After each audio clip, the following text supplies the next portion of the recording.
Hey guys, welcome to today's video about AliExpress and Alibaba to compare the two, I think, biggest product sources when it comes to dropshipping right now.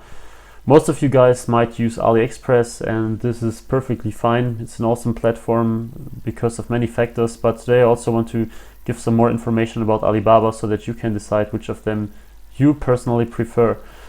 Let's get started with AliExpress, since it's the one that I think most people are using here. And the thing you need to know about AliExpress is that you are buying retail products. So everything you can find on AliExpress are products that are meant to be sold to customers. So it's not that the people here on AliExpress sell really cheap products. It's just that these products are cheap the way you find them, because they are simply relatively low quality, at least many of them.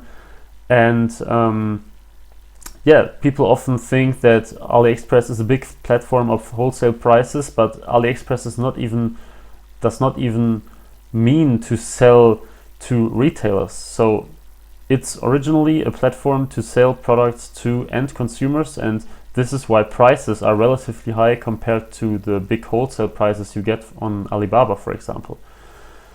Let's get started I just put in watch so that we can check how it looks if you browse on AliExpress. I think most of you know this. This is a really nice thing that Oberlo does. It shows you which of these products have ePacket, and I personally would, I rarely would buy any products that don't contain ePacket, simply because it's a little, for me it's just too long. I know that it's sometimes okay to have this crazy shipping times of 40 days or more, but I personally don't like it, and I really try to avoid any product that doesn't have yeah, this one is great. This has definitely this must be real, definitely. North. great advertising. Yeah. So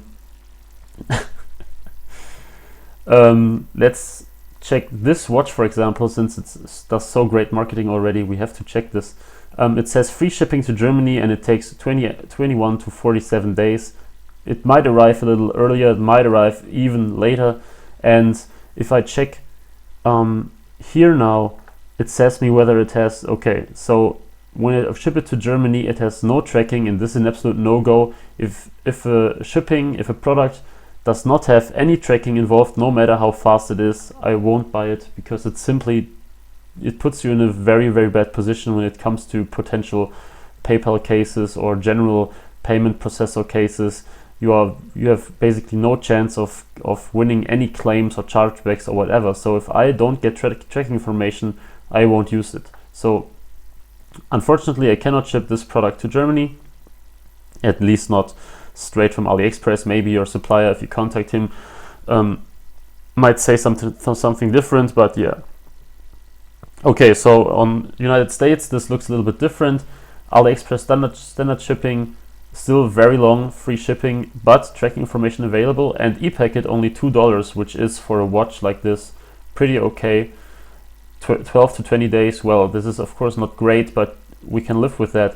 So this is basically the whole sourcing process behind AliExpress. If you go for these basic products, I mean, yes, sure, they have these stars, which you should take a look at. They have 9,000 votes, so they seem to be a pretty reliable supplier. 13,000 orders.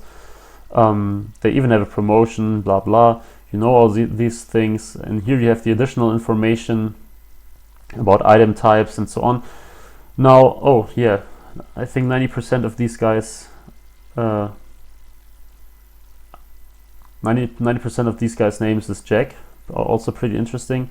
But yeah, you get this, you know all these things here, right? You have the typical sales page.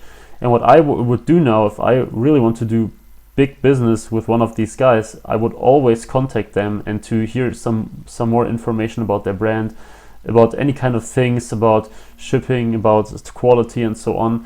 So if I really go with a supplier, and if I don't have a store which just has 1,000 products from 1,000 suppliers, then I don't do it. But if I only have a handful of suppliers, I always contact any of them in person. And this is for me really important to get to know them better.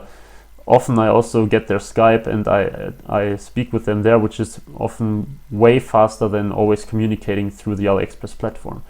So I think I don't have to go more into detail on this one. Most of you most likely use AliExpress, so the only thing you have to keep in mind is that it's easy to use, pretty fast sourcing process, high prices though because it's a retail platform, and yeah, that's basically it. When it comes to Alibaba, on the other hand, it's a more professional website if you really want to resell, because Alibaba is a clear B2B website, whereas AliExpress is a B2C website. And if I go through Alibaba now and also look for watches or watch, then yeah, you get an idea. You see all these different watches, and what is different here is that I made a video about this regarding Alibaba importing.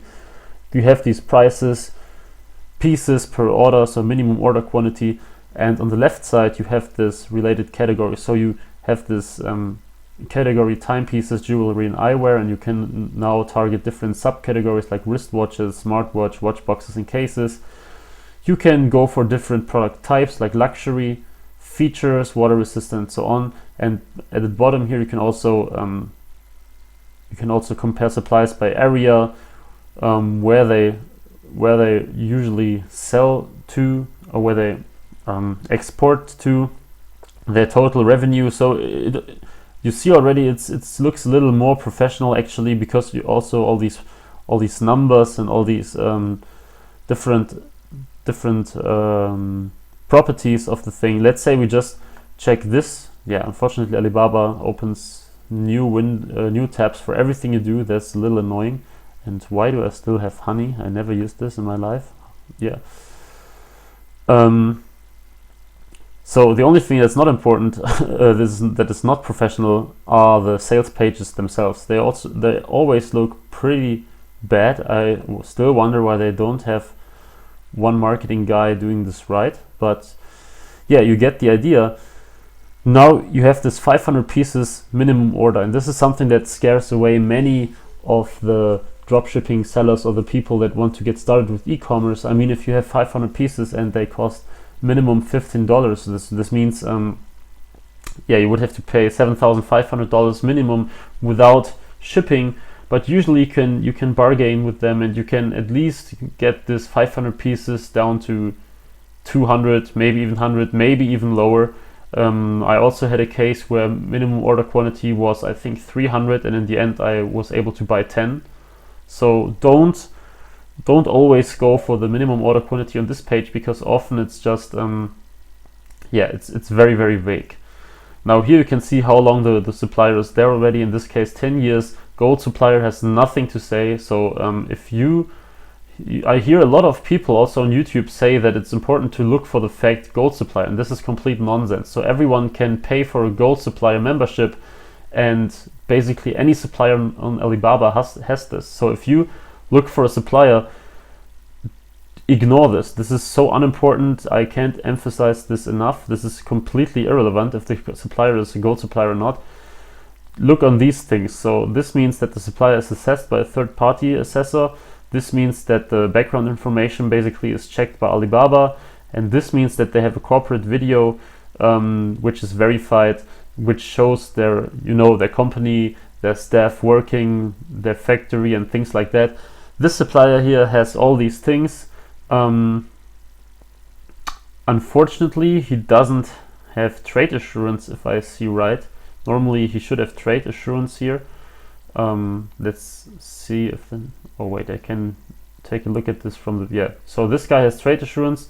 This is actually pretty bad, because many people have this, and this is really important, because Alibaba helps you with your order if something goes wrong. So Alibaba comes in and pays the money, or gets or holds it, or things like that. So it's really important to have this.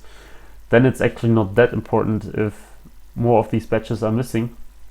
However, so on Alibaba you can really go for it if you're looking for a long-term business. So if you want a real brand, there is no way you can do this with AliExpress, only if you want to make customizations, etc. So on AliExpress, of course, you can also contact them and ask for customizations, But on Alibaba, they are really used to this, and basically anyone will do this. I mean, if you look at here, dial customized, logo customized even for free, then the sample lead time and the production time is listed here. Remember that on top of all of these is still shipping, but if you buy like 100 watches at once, you usually get them you usually would use express delivery so that they are at your place in like 10 days or less. Last time I made a express delivery from Alibaba, it took I think 8 days to arrive here in Germany. So it's not that bad, because if you buy multiple products and you put them in one package, delivery per product, the costs are pretty low. So that's the Alibaba side. Then you can also make buying requests, and this is pretty nice because you can basically say which product you want to have, and then you get inquiries by a lot of different suppliers who are making proposals then for you. So you can basically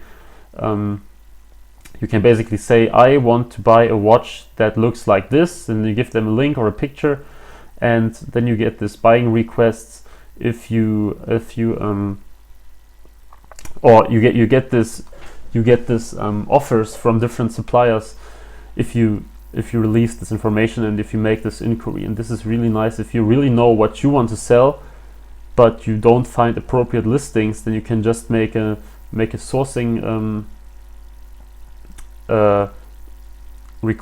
buying request, and they bid on this and they show you what they have to offer. And this is really nice if you know exactly what you are looking for.